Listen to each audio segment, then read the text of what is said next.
Emma lived in Hollow Creek, a town where nothing ever happened. Nestled between rolling hills and dense forests, it was a place frozen in time. The town's history was rich, with stories of pioneers and old legends, but the present was uneventful. Days were long and slow. The most exciting event was the annual pie contest. Emma dreamed of adventure. She craved mystery. Instead, she got algebra homework and chores. She often walked down the quiet streets, exchanging polite nods with the townspeople. The elderly man at the general store always had a kind word, and the children in the park played the same games every day.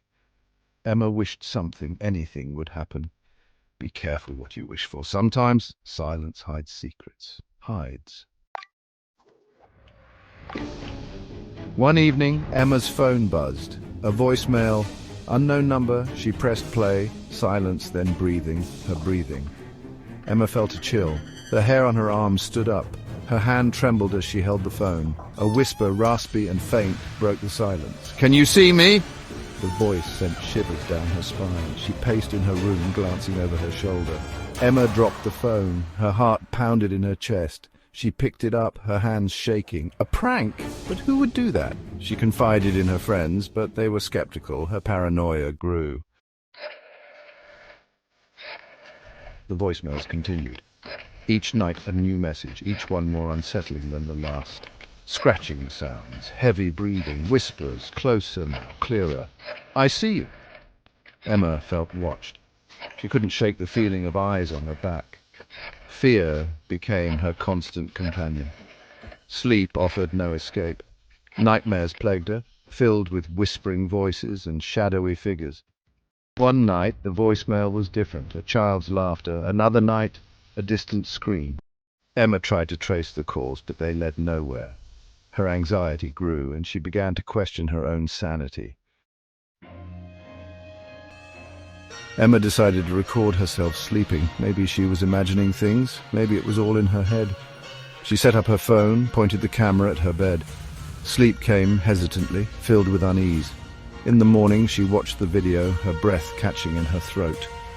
A figure, dark and indistinct, moved in the corner of the room. The figure glided closer. Emma's blood ran cold. It leaned in, a whisper barely audible. "I'm inside." She meticulously adjusted the camera, ensuring it captured every corner of the room. As she lay in bed, her mind raced with thoughts of what she might capture. The night was filled with strange sounds and flickering shadows. Reviewing the footage, she saw the shadowy figure appear and disappear, leaving her more terrified than ever.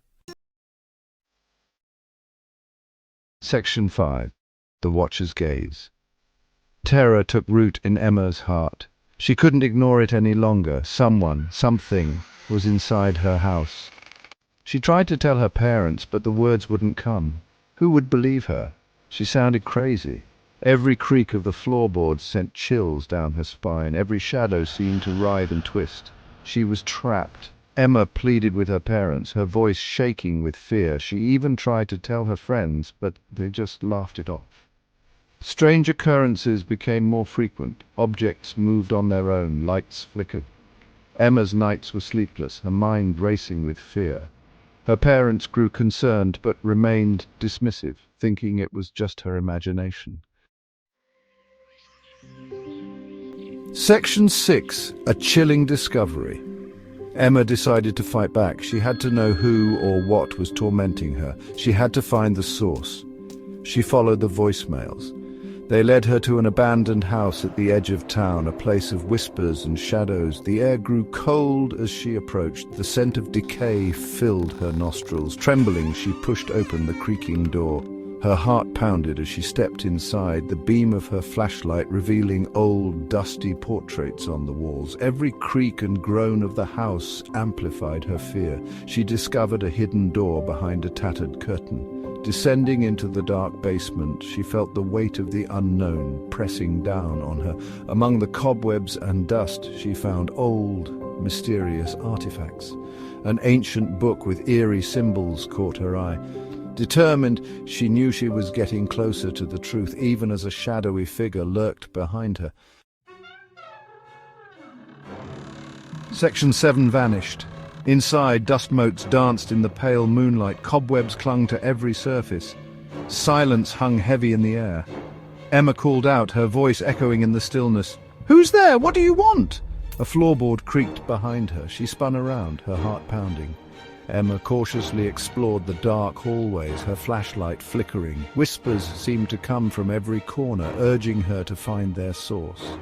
She opened an old door, peeking into the darkness beyond. An old diary lay on a dusty table, its pages filled with cryptic messages. And then everything went black. Emma was gone, vanished without a trace. Section 8. The phone calls continue. The next day, Emma's parents found her phone on her bed. The screen glowed with a new voicemail notification. They listened, their blood turning to ice. The raspy whisper sent chills down their spines. "She's mine now." The voicemails continued, sent to Emma's own number. Whispers from beyond filled with a chilling glee. Emma's disappearance remained a mystery. The town of Hollow Creek was no longer silent. It echoed with fear. Desperation gripped Emma's parents as they searched for any clue. They put up posters, contacted the police, and pleaded for help. But the voicemails kept coming, each more sinister than the last. The whispers grew darker, more menacing. "You can't save her!" The unseen tormentor reveled in their agony. The calls were relentless, a haunting reminder of their loss. Hollow Creek was now a town gripped by fear and sorrow. Section 9. A haunting silence. Hollow Creek, once a place of peaceful monotony, now held a dark secret. The silence was shattered, replaced by a haunting question. What happened to Emma? Was she trapped somewhere, held captive by an unseen force? The voicemails eventually stopped. Silence fell once more upon Hollow Creek.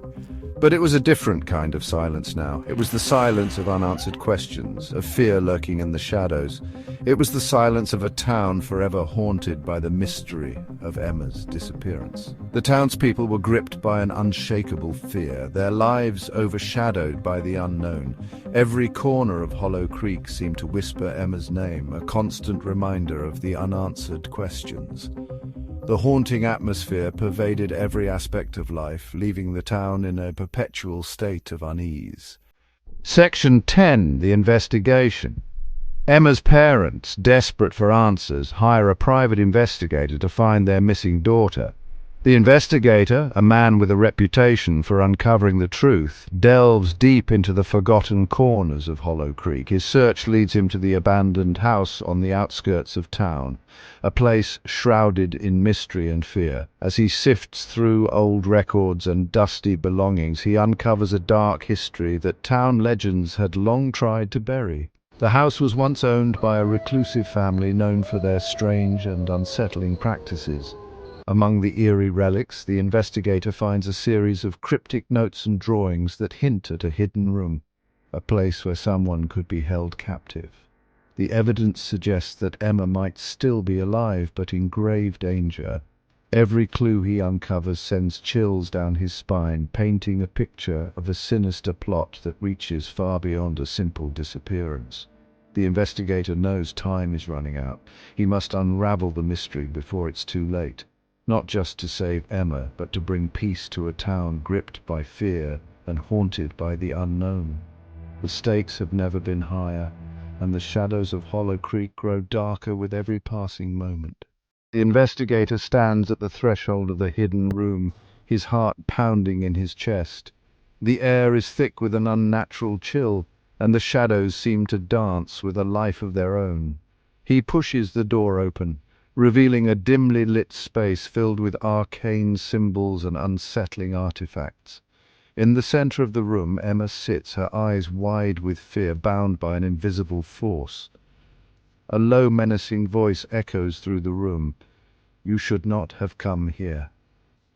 The investigator's resolve hardens. "Let her go," he demands, his voice steady despite the fear gnawing at him. The entity materializes, a dark, shifting form that exudes malevolence. It laughs, a sound that chills the investigator to his core. "A mere mortal dares to challenge me? You have no idea what you're up against."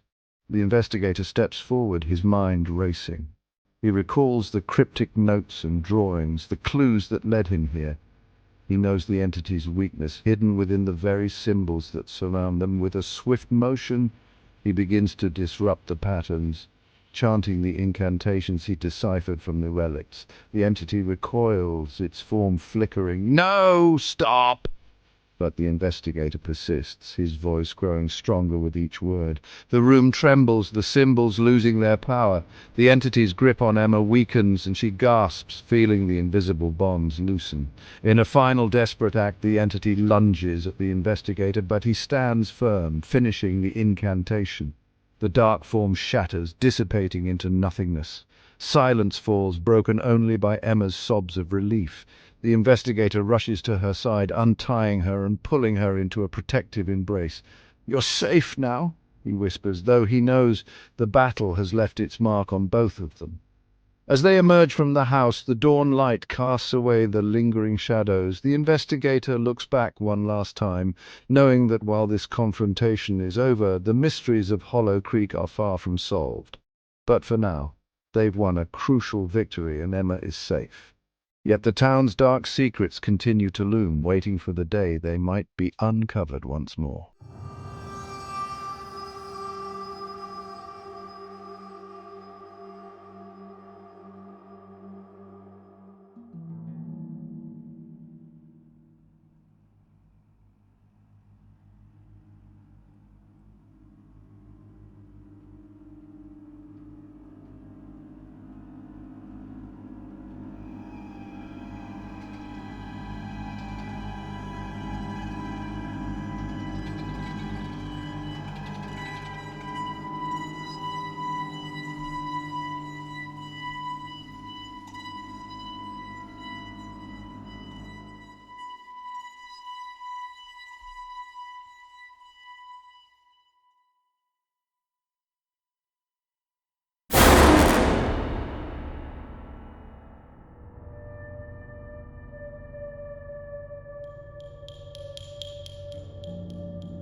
In a soft golden light, the town slowly awakens from its nightmare. Emma has been rescued, but the ordeal has left invisible scars on her soul. The once lively girl now moves through her days with a quiet, haunted demeanor, the memories of her possession lurking just beneath the surface. Cut to a scene of Emma sitting at her bedroom window staring out at the town. Her eyes, once full of life, now reflect a deep, lingering sadness. Her family hovers around her, offering support and love, but the shadow of the past clings to their home. The town of Hollow Creek tries to return to normal, its residents going about their daily routines. But the memory of the dark events that unfolded cannot be easily erased. Whispers of the entity that terrorized Emma circulate, casting a pall over the community. Cut to townspeople exchanging worried glances and hushed conversations in the local diner. The camera pans to empty streets at dusk, the once bustling town now eerily quiet. Emma and her family attempt to move on, seeking solace in each other's company. They know that healing will take time, and that the past cannot simply be forgotten. Emma's nights are filled with restless dreams, the echoes of her possession haunting her sleep. Cut to Emma tossing and turning in bed, her face contorted in distress. Her mother sits by her side, gently stroking her hair, her own eyes filled with concern and helplessness. But amidst the darkness there is a glimmer of hope. The investigator, now a close family friend, continues to visit, offering his unwavering support. Together they begin to piece together the fragments of their shattered lives, finding strength in their shared experience. Cut to the investigator and Emma's family, sitting together at the kitchen table discussing their future. The camera focuses on their determined faces, united in their resolve to overcome the past. The town of Hollow Creek may never be the same, but its people are resilient. They have faced the darkness and emerged stronger, their bonds forged in the crucible of shared suffering. As they rebuild their lives, they carry with them a newfound sense of unity and hope. Cut to a final scene of Hollow Creek at sunset, the town bathed in a warm golden glow. The camera slowly zooms out, capturing the town's quiet resilience and the promise of new beginnings. And so, in the aftermath of their ordeal, Emma and the people of Hollow Creek begin the slow, painful journey toward healing. The shadows of the past may never fully disappear, but in the light of each new day, they find the courage to move forward, one step at a time. With the decision made to leave Hollow Creek behind, Emma and her family pack their belongings, the weight of their past heavy, but the hope for a fresh start even heavier. They drive away from the town that holds so many painful memories, the horizon ahead promising a new beginning. Cut to the family car driving down a long, winding road, the landscape gradually changing from familiar to new. Emma looks out the window, her eyes reflecting a mix of trepidation and anticipation. Her mother reaches over, giving her hand a reassuring squeeze. They arrive at their new home, a quaint house in a quiet neighborhood. The air feels different here, lighter, as if the ghosts of their past can't quite reach them. Unpacking their things, they try to settle into their new lives, the shadow of Hollow Creek lingering but not dominating. Cut to Emma setting up her new room, placing familiar objects in unfamiliar spaces. She hangs a photo of her family on the wall, a symbol of their enduring love and resilience. Her eyes catch the reflection in the mirror, and for a moment she almost sees the girl she used to be. Days turn into weeks, and the family starts to find a rhythm. Emma begins school, her parents find work, and slowly the new town becomes home. They make new friends, create new routines, and the memories of Hollow Creek start to fade, replaced by moments of joy and normalcy. But on quiet nights when the house is still and the moon casts eerie shadows, Emma sometimes feels a chill run down her spine. She wakes from dreams where she is, back in Hollow Creek, the entity's presence still palpable. She shakes it off, reminding herself that they are safe now. Cut to a scene of Emma walking through her new school hallway, her steps confident but her eyes occasionally glancing over her shoulder. She feels a sense of being watched, but finds nothing but friendly faces and new beginnings. The story ends on a chilling note. The camera pans out from Emma's new home, the family sitting together in the living room, laughter filling the air. But as the camera moves further away, it stops at the edge of the woods behind the house. For a brief moment, a dark figure can be seen, watching, waiting. The screen fades to black, and the final words linger in the air. The past is never truly gone. Music swells, a blend of hope and suspense, leaving the audience with a sense of uneasy anticipation. The story of Emma and her family continues, but the entity's presence is a reminder that some shadows never fully disappear.